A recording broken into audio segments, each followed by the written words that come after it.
ഇതാണ് ആ കാര്യങ്ങൾ തുറന്നു പറഞ്ഞിട്ടുണ്ട്.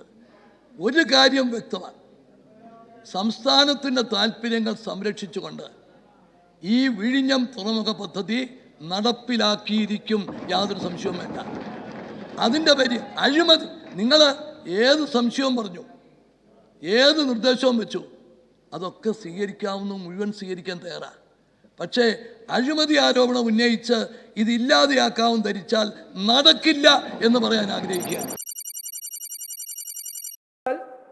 ഈ വീണ്ടും പുറകിലേക്ക് നടന്നു പോകും കേരളം. അതുകൊണ്ട് സ്വകാര്യ നിക്ഷേപത്തെ പൂർണ്ണമായി പ്രോത്സാഹിപ്പിക്കും. ഉള്ള പബ്ലിക് സെക്ടർ എടുത്ത് തലയിൽ വെച്ചിട്ട് സ്വകാര്യ നിക്ഷേപം പാടില്ല എന്ന് പറഞ്ഞാൽ ആ പോളിസിയോട് ഞങ്ങൾക്ക് യോജിപ്പില്ല.